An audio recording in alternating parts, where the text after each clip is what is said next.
룻기 1장 15절부터 마지막 절까지 교독하겠습니다.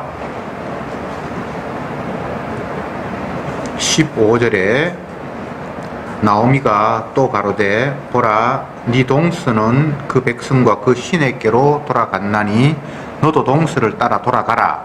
루시아로되 나로 어머니를 따르며 어머니를 따르지 말고 돌아가라 강론하지 마옵소서. 어머니께서 하신 곳에 나도 하고 어머니께서 유숙하신 곳에서 나도 유숙하겠나이다. 어머니의 백성이 나의 백성이 되고 어머니의 하나님이 나의 하나님이 되시리니 어머니께서 죽으시는 곳에서 나도 죽어 거기 장사될 것이라. 만일 내가 죽는 일 외에 어머니와 떠나면 여호와께서 내게 벌을 내리시고 더 내리시기를 원하나이다. 너희가 롯의 자녀와 함께 가도록 그의 결심함을 보고 그에게 말하기를 거치니라. 이에 그 두 사람이 행하여 베들레헴까지 이르니라. 베들레헴에 이를 때에 온 성읍이 그들을 인하여 떠들며 이르기를 이가 나오미냐 하는지라. 너희가 그들에게 이르되 나를 하지 말고 말하라 하시니라. 이는 전능자가 나를 시킨 대로 하셨음이니라. 내가 풍족하게 나갔더니 여호와께서 나로 비어 돌아오게 하셨느니라. 여호와께서 나를 징벌하셨고 전능자가 나를 괴롭게 하셨거늘 너희가 어찌 나를 나오미라 칭하느뇨 하니라. 나오미가 땅에서 그 자고와 그의 눈과 함께 돌아가는데 그들이 본이 뜻을 시작할 때에 베들레헴에 이르러가라. 아멘. 지난주부터 룻기를 살피고 있는데 우선 룻기를 읽으면서 오해하는 것들 몇 가지를 다시 한번 말씀을 드리겠습니다. 성경은 예수님에 대한 이야기거든요. 그래서 룻기의 주인공이 룻이 되면 안 되고, 또 어떤 사람은 룻보다 나오미가 주인공이다 이렇게 말하는 사람이 있는데 나오미도 주인이 되면 안 되고, 이런 환경을 조성하시고 이런 환경 속에서 기적을 만들어내시는 주님의 그 솜씨, 약속하신 것을 어떤 일이 있더라도 기억고 성취시키시는 그분의 능력을 룻기를 통해서 보여주는 것입니다. 그래서 룻도 나오미도 다 그냥 등장인물에 지나지 않지, 이가 주인공이 되면 안 되고 이들이 행한 일이 주인공이 되면 안 됩니다. 이들을 움직이시는 보이지 않는 그분, 말씀하시고 약속하시고 약속을 성취하시는 그분을 바라봐야 되는 거죠. 그래서 룻기는 뭐 효도하라는 책도 아니고 한번 시집 갔으면 그 집에 귀신이 되라는 이야기도 아니고 그런 식의 이야기를 성경이 하고 있는 게 아닙니다. 그런데 마치 그런 식으로 비춰져요. 룻이라는 여인은 모압 사람이고 그가 결혼한 남편은 이스라엘 땅에서 모압으로 이민을 온 사람이잖아요. 뭐 남의 나라 남편하고 뭐 남자하고 결혼할 수 있죠. 그런데 그 남자가 죽었고 자녀도 없고 이런 상태가 되면 더 이상 그 시댁과의 관계라는 게 의미가 없어져 버리잖아요. 이 본문에 나타난 엘리멜렉이라는 가문에 엘리멜렉이 두 아들 말론 기럝이 있었는데 이 두 아들을 데리고 아내와 함께 흉년이 계속 겹쳐서 살기 힘든 그 예루살렘, 자기가 살고 있는 베들레헴 땅을 떠나서 모압 땅으로 이주해 왔단 말이죠. 이민이죠. 다른 나라로 갔으니까 이민을 왔는데 그곳에서 이제 살려고 그곳에 있는 여자를 며느리로 삼아서 첫째 아들도 결혼하고 둘째 아들도 결혼하고 이렇게 살아가는데 아버지 먼저 죽고 또 두 아들마저 죽어버리고 여자만 3명이 달랑 남아있는 이 상태 속에서 나오미라는 그 시어머니가 이방 두 며느리를 보면서 한편은 미안하기도 하고, 그래서 또 본인은 들려오는 소식에 의하면 고향 땅에 다시 흉년이 들어서 이제 살만하다라는 소식이 들리고, 그러니까 아들도 없고 남편도 없고 아무것도 없는 그가 이방 땅에서 사는 것 자체가 별 그 미래가 없잖아요. 그래도 말 통하고 나를 아는 내 고향, 친정이 있는 곳, 서로 가고 싶은 마음이 있었겠죠. 그런데 또 살기 좋은 환경으로 이제는 곡식도 어느 정도 넉넉하고 힘들지 않다는 소문이 국경 지역 가까워 있으니까 들렸겠죠. 그래서 그 시어머니가 두 며느리에게 이제 나는 내 고향 땅으로 돌아갈란다. 너희들은 이제 나와 헤어져서 더 이상 뭐 시어머니고 이런 관계 더 큰 의미가 없고 너희들도 빨리 새 남편 만나서 새로운 삶을 꾸리는 게 좋지 않겠냐. 이렇게 이제 어머님이 작별 인사를 했는데 한 며느리는 어머니와 작별 인사를 하면서 이제 자기 살 길을 찾아갔다라고 이야기하고 루시라는 며느리는 떠나지 않겠다고 어머님을 따라가겠다라고 고집을 피우면서 어머님께로 이제 같이 시어머니를 따라 나서는 이야기를 오늘 본문이 기록하고 있습니다. 먼저 시어머니가 이야기하죠. 한 번 더 권합니다. 네 동서가 이제 자기 갈 길로 갔는데 너도 동서 따라 네 삶을 찾아라. 그런데 이 루시라는 며느리가 하는 이야기가 나를 자꾸 어머니 떠나라고 강권하지 마세요. 어머님의 백성이 나의 백성이 되고 어머님의 하나님이 나의 하나님이 될 겁니다. 어머님이 죽는 곳에 나도 같이 죽을 겁니다. 이런 식으로 강하게 자기의 의견을 피력을 해서 더 이상 그 며느리를 떼놓을 수 없어서 그 며느리를 데리고 고향 베들레헴으로 갔는데 10여 년이 지나서 떠났던 사람이 돌아오니까 근데 돌아온 모습이 남자들은 없고 뭐 낯선 여자 이 아이 젊은 사람 한 사람 데리고 오고 하니까 사람들이 웅성거리면서 왜쩐 일이냐, 네가 나오미가 아니냐, 10몇 년 전에 같이 우리하고 살던 사람 맞냐라고 떠들고 막 그렇게 야단을 치니까 나오미가 하는 말이 나를 나오미라고 부르지 마라. 나오미라는 말의 의미는 기쁨, 즐거움이라는 이런 의미가 있는데 하나님께서 나를 벌 주셨고 책망하셔서 나는 지금 완전히 슬픔의 사람이 되었다. 그래서 나를 마라라는 말은 이제 슬픔이라는 뜻. 슬픔이라고 나를 불러달라. 그렇게 이야기하면서 오늘 이제 본문이 끝이 났습니다. 그러니까 이 말씀 속에서 우리가 주목해야 될 것이 기쁨, 이거는 나옴이라고 성경에 이제 이름되어 있고 그 다음에 슬픔, 성경에는 마라라고 되어 있습니다. 이 나옴이라는 여인이 원래 이제 이름이 이제 기쁨이라고 아버지가 이름을 지었겠죠. 할아버지가 지었던지 앞으로 기쁘게 즐겁게 예쁘게 살아라고 딸내미니까. 그래서 사람들이 당연히 기쁨이라고 부르고 뭐 이름이 기쁨이니까 기쁨이라고 불렀겠죠. 근데 본인이 스스로 나를 기쁨이라고 부르지 말고 슬픔이라고 불러다오 라고 이야기하면서 여기 이제 개입되는 게 전능자가 나오미 나를 마라로 만들었다, 이렇게 고백하고 있는 거예요. 이게 오늘 말씀에 제가 볼 때는 가장 핵심적인 내용인 것 같아요. 기쁨인 나를 슬픔인 존재로 전능자가 만들었다. 근데 왜 풍족하게 떠났다가 빈털터리로 돌아왔다. 똑같은 의미죠, 그죠? 본문에 그렇게 돼 있으니까. 떠날 때는 풍족했는데 올 때는 완전히 빈털터리가 되었다. 그런데 그 변화, 기쁨이 슬픔으로 바뀌고 풍족함이 텅텅 빔으로 바뀌는 그 요소에 전능자가 개입하고 있는 거예요. 참 놀라운 일이죠. 우리가 흔히 전능자, 여호와 하나님이 전능하시다라고 이야기할 때는 긍정적인 요소로 사용하시잖아요. 내가 가난하고 아무것도 없는 무능한 자였는데 주님께서 나에게 복을 주셔서 엄청나게 많게 되었다. 그래서 하나님은 전능자다. 뭐 어쨌든 전능자라는 단어를 우리가 사용할 때는 긍정적으로 역사하셔서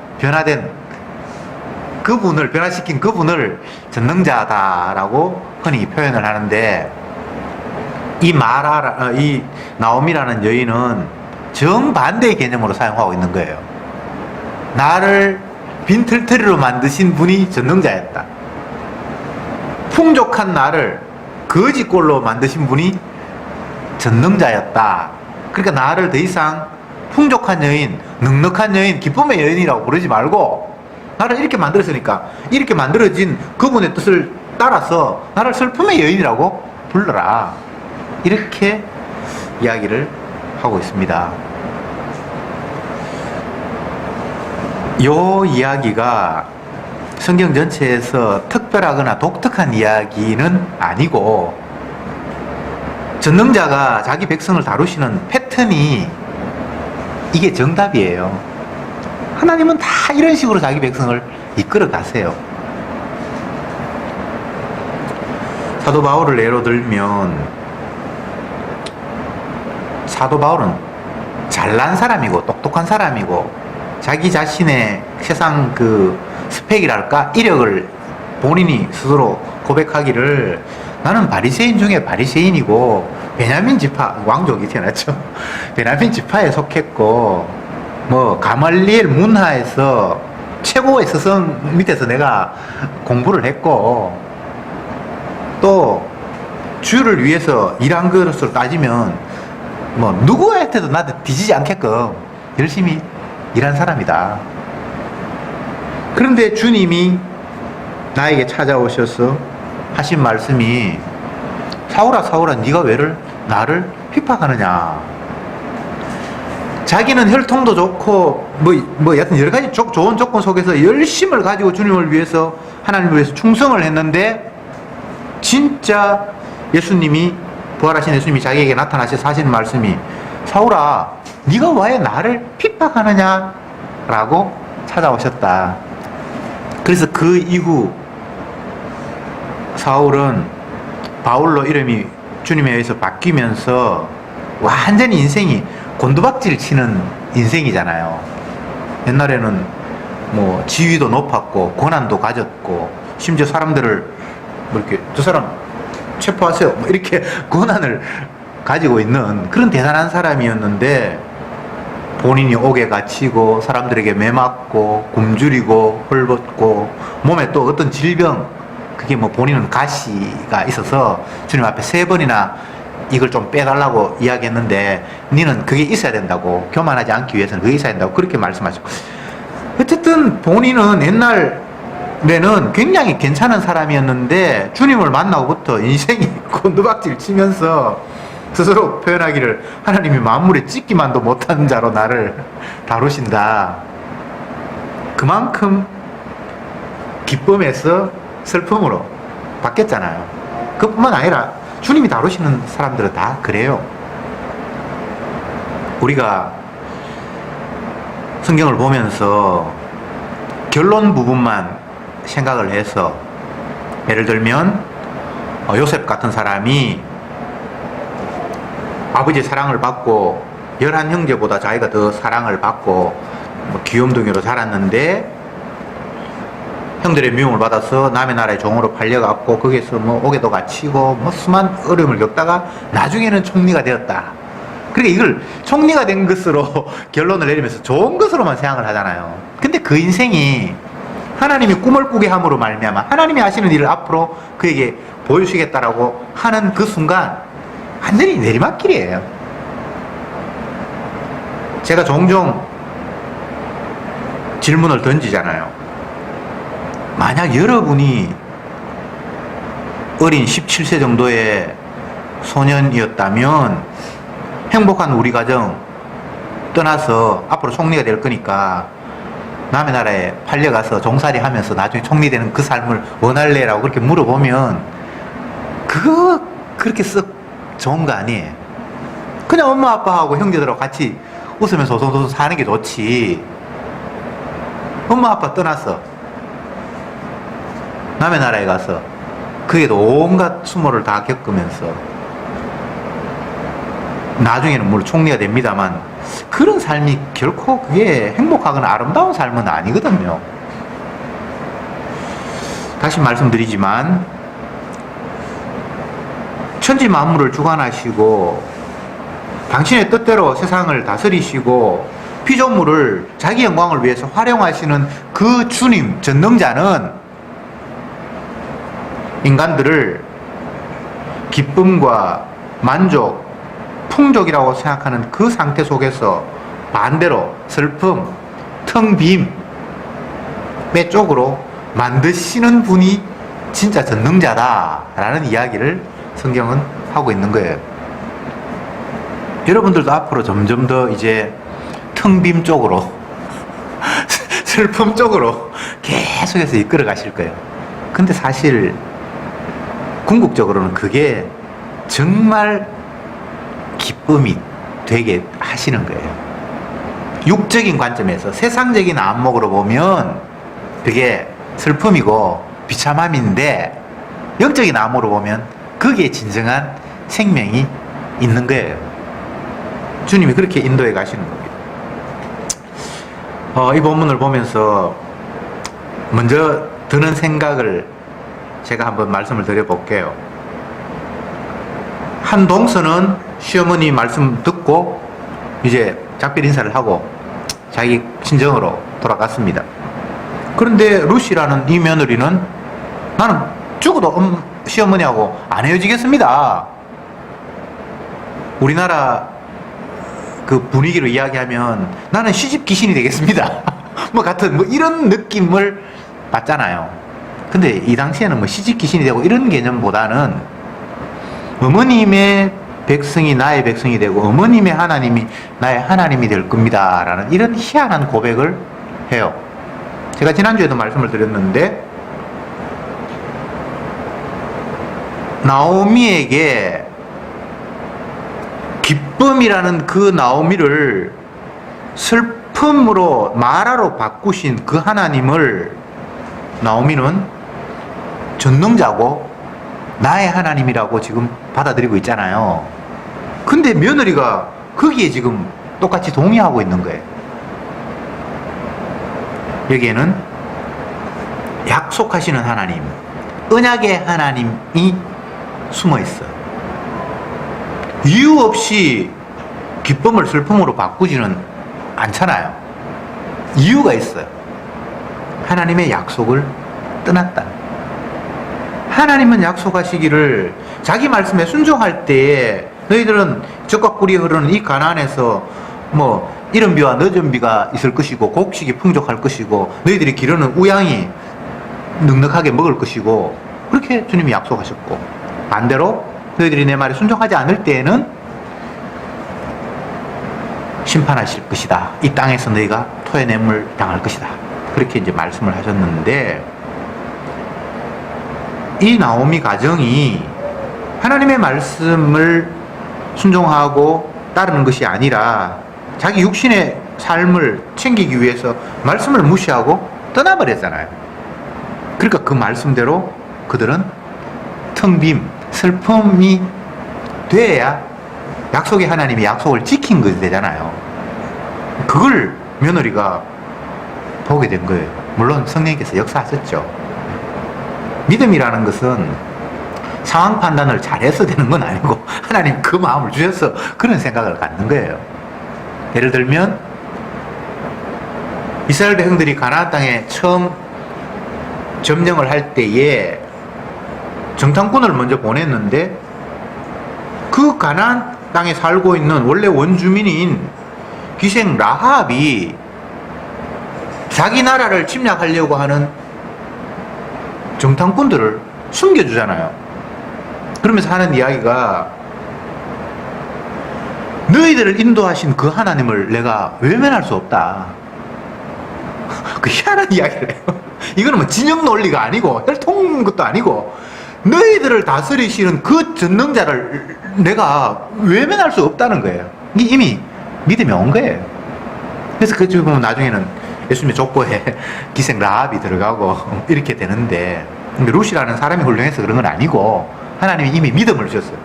그래서 어머님의 백성이 내 백성이 돼야 되고 어머님이 섬기는 하나님이 내 하나님인데 이제 내가 뭐 어디를 지금 간단 말입니까? 라는 이런 놀라운 고백을 하는 거예요. 자, 다시 말씀드립니다.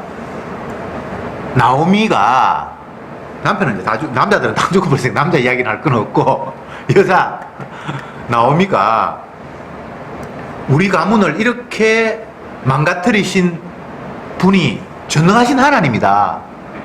왜? 약속대로 했잖아. 그러니까 이건 지금 불만이거나 원망이 아니에요.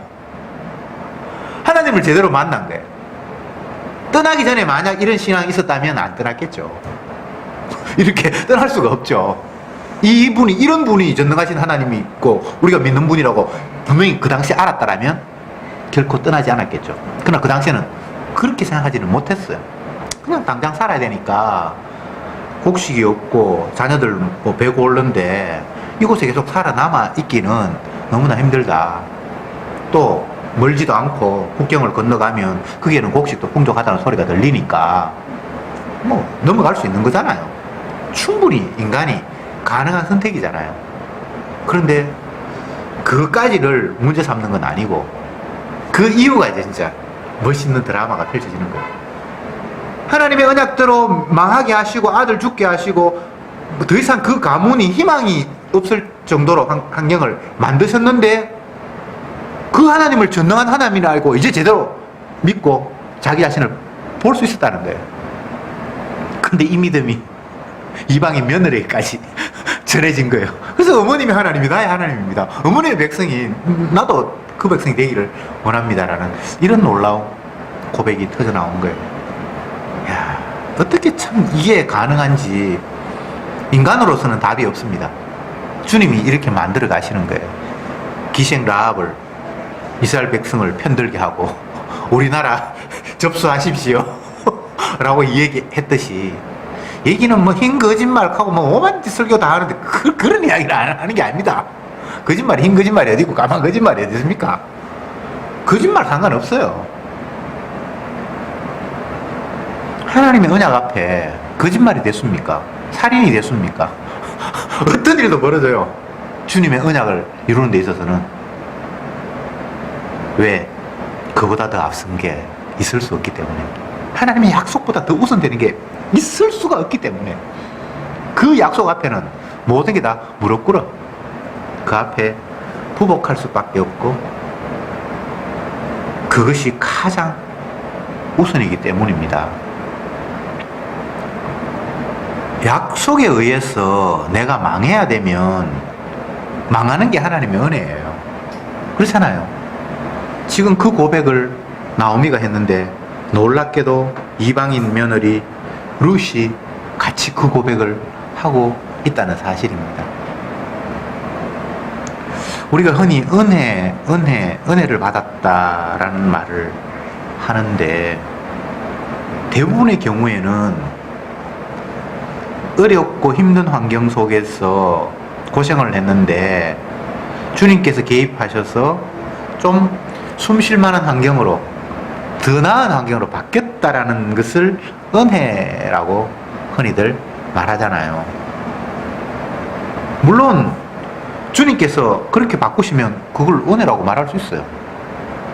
그런데 정작 주님이 은혜로 자기 백성에게 다가올 때에는 인간이 기대하고 희망하고 의지했던 것들을 깡그리 빼앗으시면서 기대하지 않았던 새로운 것들을 제공하심으로 말미암아 주님의 함께하심이 드러나요. 내가 기대했던 게 아니에요. 주님이 주신 것들은 내가 원하고 바랐던 것이 아니에요. 왜? 우리가 아는 것들은, 우리가 좋다고 생각하는 것들은 땅에 있는 요소 중에 그럴듯한 것들을 머릿속에 담고 있기 때문이에요. 근데 주님이 주신 것은 땅에 있는 것들이 아니에요. 그래서 아무리 좋은 걸 요청을 한다 할지라도 인간은 지가 경험하고 보았던 땅에 있는 것 중에 괜찮은 것들, 요것 주세요 라고 이야기할 뿐, 주님이 주시고자 하는 것들을 주여 주시옵소서라고 할 수가 없어요. 그건 본 적도 없고 느낀 적도 없고 알지 못하기 때문에. 주님의 말씀 가운데 내가 주는 평안은 세상이 주는 평안과 같지 않다, 이런 말씀을 하셨어요. 그것도 아주 이 세상에서 왕따가 되고 손가락질 받는 그 여인, 남편이 뭐 5이나 있었는데 그 남편도 갈아치우고 지금 6번째 다른 남자하고 살고 있다라는 어떤 여인. 동네 사람들이 손가락질하고 욕하니까 부끄러워서 함부로 길에 나다니지도 못하고 낮 12시 햇볕 쨍쨍 내리쬐는 그 시간에 우물가에 가가지고 물 길러 오는 여인. 그때는 더워서 아무도 물 길러 안 가는데 사람 눈 피해야 되니까 손가락질 하는 거 싫으니까 남들이 안 다니는 그 땡빛에 남들은 다 쉬고 뭐 잠자고 하는 그 정오에 물 길러 가는 그 여인을 주님이 만나서 하시는 말씀이 내가 주는 평안은 세상이 주는 평안과 같지 않다. 이런 희한한 말씀을 하신 거예요. 그 여인에게만 한 말씀이 아니고 우리 모두에게 주신 말씀이죠. 주님이 주시고자 하는 것은 우리가 알고 좋다고 생각하고 기대하는 그런 거 아니라는 거예요. 바꿔 이야기하면 네가 기대하는 건 그건 좋은 게 아니야. 같은 말이죠, 그죠? 만약에 인간이 기대하는 것도 하나님이 생각해서 좋은 거라면 그래 그건 바른 생각이네 내가 그거 줄게 이런 식이 되는데 내가 너에게 주려고 하는 거는 이 땅에 있는 그 네가 기대하거나 희망하는 거 사람들이 알고 있는 거 그거 아니야. 그것과 전혀 달라. 너희들이 기대하는 그 평안이라는 것은 여인으로 이야기하면 네가 목이 말라야 되니까 물을 길러 오고 그런데 물이 너희에게는 평안일 줄 네가 생각하고 있지만 돌았으면 또 목마르고 그거는 진정한 평안이 아니잖아. 내가 주는 평안은 너희들이 알고 있는 그런 과는 달라. 물로 이야기한다면 네 뱃속에서 생수의 강이 흘러 넘치는 그런 평안을 내가 너에게 줄 거야. 세상에는 그런 거 없잖아요. 차라리 우물 가까우면 좋고 그렇지 뱃속에서 생수의 강이 흘러 넘쳐서 목 안 마른 그런 상황을 인간은 알지 못하잖아요. 주님은 그걸 주겠다고 말씀하시는 거예요. 그거 받았죠. 그 여인은 기뻐서 메시아를 만났다고 안 해서 물동이고 뭐고 다 던져버리고 내가 메시아를 만났습니다 여러분 메시아를 만났습니다라고 광고하고 떠들고 다니. 그걸 뭐 누구를 전도하기 위해서가 아니라 그냥 들이닥친 그 감격에 정신을 잃어버린 상황이에요. 복음을 깨달아서 전도하는 모습입니다 그렇게 설명할 수 있는 게 아니에요. 진짜 주님이 주시는 평안을 맛봤기 때문에 주체할 수 없었어. 그 전에 사람들 만나기 싫어서 몰래 숨어서 남들 다 낮잠 잘 때 땅빛에 우물 들어오는 사람이 뭘 과함을 지르면서 내가 메시아를 만났다고 떠들겠습니까? 그때는 더 이상 자기 자신을 잃어버린 거예요. 진짜 주님이 주시는 평안이 그에게 차고 넘친 그런 상태가 되어버린 거예요. 이걸 성경에서는 평화라고 이야기하고 평강이라고 이야기하고 은혜라고 이야기하는 거예요. 환경 좀 나아졌다고 그게 은혜가 아니에요. 환경이 좀 나아진 것을 은혜라고 고착화시켜버리면 더 어려워지면 어떡할 건데. 그러면 은혜고 뭐고 다 달아나 버리잖아요. 그렇잖아요. 그래서 주님이 말씀하시는 은혜라는 것은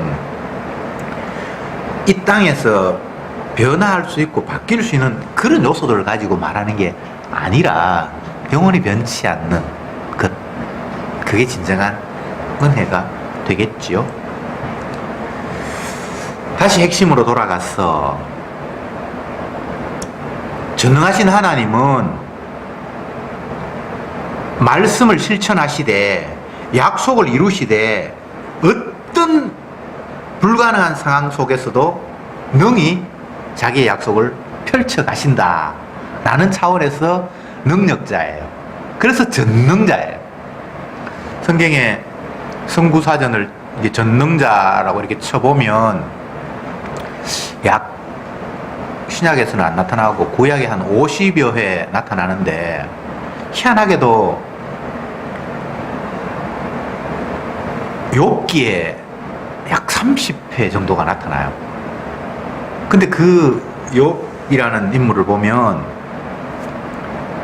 초반에 1장 앞부분에 그는 하나님의 은혜로 뭐 잘 살았다라는 이야기가 잠깐 나오고 나머지부터 망해가지고 쭉 막판에 이제 다시 하나님 회복시켰다는 이야기가 나오는데 그 전체적인 내용에서는 망해서 비참하게 살아가고 친구들이 그를 괴롭히고 하는 이런 장면이 요게 거의 다 대부분이잖아요. 분량으로 보면. 근데 그 상황 속에서 전능자라는 말이 굉장히 여러 번 반복이 되고 있거든요. 거기서 마찬가지예요. 그게 전능자라는 말이 어려운 환경에서 일이 잘 풀리게 하셨다라는 그런 식의 전능자를 말하는 것이 아니라 완전히 인간을 바닥에 내치셨고 그 가운데서 하나님은 자기의 언약을 결코 잊어버리지 않고 정확하게 약속대로 이끌어 가시는 그분을 전능자라고 계속해서 반복해서 전능자라는 말이 나와요. 여호와 하나님은 전능하신 분입니다. 어떤 차원에서 언약하신 것을 이루는 일에 부족함이 없는 분이에요. 어떤 상황에서도 자기의 언약을 이루시기 때문에 전능하신 분이에요. 성경에서 전능자라고 이야기할 때는 슈퍼맨이나 뭐 그런 것처럼 이것도 하고 저것도 하고 맥가이버가 되어서 뭐 모든 문제를 해결하고 이런 차원에서 전능자라는 단어를 쓰는 것이 아니라 언약하신 일을 어떤 환경 속에서도 반드시 이루시는 능력자다라는 차원에서 전능자라는 단어를 사용하고 있어요. 하나님은 아무렇게나 자기의 능력을 과신하는 분이 아니에요.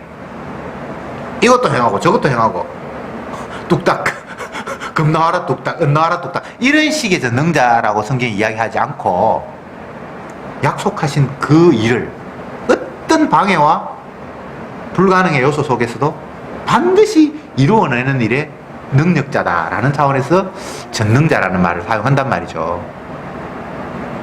그래서 전능하신 하나님을 믿을 때에는 반드시 그 전능자가 무엇을 약속하셨는가, 언약하셨는가를 알아야 이게 전능인지 전능이 아닌지를 해석할 수 있어요. 언약을 모르는 사람들은 전능하신 하나님을 어떻게 이해합니까?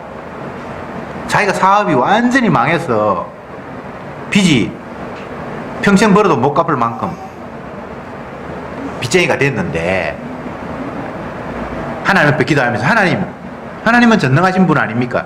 이 빚을 다 갚고 몇 배로 더 부자 되게 하옵소서. 그러면서 그런 걸 전능하신 하나님이라고 기도하는 사람이 있어요. 하나님이 그 사람 부자 된다고 부자 되게 만들겠다고 약속하신 적이 있습니까? 그런 거 없잖아요. 그러니까 그게 전능을 붙이면 되는 게 아니에요. 함부로 하나님을 전능자라고, 이 성경에 전능자라는 하나님을 전능자라고 표현한 부분이 많으니까 나도 하나님을 전능자로 믿는다. 그렇게 해서 전능자가 아니에요. 약속하신 바를 반드시 성취하시는 여호와, 거기에 부족함이 없는, 그게 막힘이 없는 분이 전능자다라는 이야기입니다. 사도 바울이 자기 자신을 표현할 때에 몇 가지 이제 재미있는 표현이 있는데 그 가운데 이런 게 있습니다. 자기 자신을 표현하면서 만삭되지 못하여 난 자 같은 이런 표현이 있어요. 우리를 이야기하면 칠삭동이 10달 내가 태어나야 되는데 애가 너무 일찍 태어나가지고 잘 때부터 비실비실하고 진짜 좀 모자라는 애다. 출발부터 제가 부족한 애다라는 그런 차원에서 만삭되지 못했다라는 표현을 쓰는데 이스라엘도 아마 그런 표현을 썼던가 봐요. 자기 자신을 일컬어서 나는 덜 떨어진 놈이다. 태어날 때부터 난 진짜 머저리 바보 같은 그런 존재였다라고 자기 자신을 들여다볼 수 있었어요. 또 어떤 표현에서는 죄인 중에 괴수인 나 이런 표현을 쓰기도 했어요. 왜 그런 깨달음이 주어졌는고 하면 언약하신 주님을 만났기 때문에. 언약의 하나님을 만날 때는 반드시 오늘 본문에 나타난 것처럼 기쁨인 자신이 슬픔으로 바뀌어지는 현상이 반드시 있어야 돼요. 이게 없으면 전능자가 나타난 게 아니에요. 표면적으로 이 나오미라는 여인은 누가 봐도 나오미라는 이름보다는 마라라는 이름이 적합하다라고 이렇게 생각할 수 있는 이런 덩식이 성립이 되지만, 반대로 저 사람은 결코 슬픔이 아니야. 저렇게 많은 재산을 가졌고 남들로부터 인정받는데 어떻게 저 사람을 슬픔이라고 할 수 있어? 인간적으로는 이런 차원일 수도 있어요. 그러나 정작 본인은 주님의 언약 아래서 자기 자신을 제대로 깨달은 본인은 마라라고 슬픔이라고 고백할 수밖에 없어. 만삭되지 못한 내다. 죄인 중에 내가 가장 큰 죄인일 거다라는 이런 고백을 할 수밖에 없어요. 남들은 그렇게 인정하지 않는다 할지라도 본인에게는.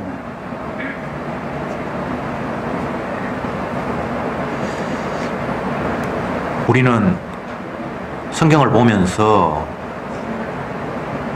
성경에 나타난 인물들이 나와 똑같이 살과 피가 있는, 그리고 이 땅에서의 무엇을 먹고 살아야 하는 똑같은 존재라는 생각을 가지면서 이들의 삶을 내 삶과 이렇게 대입시켜 보기도 하고 이런 일들을 하는데, 그런 거 하지 마세요.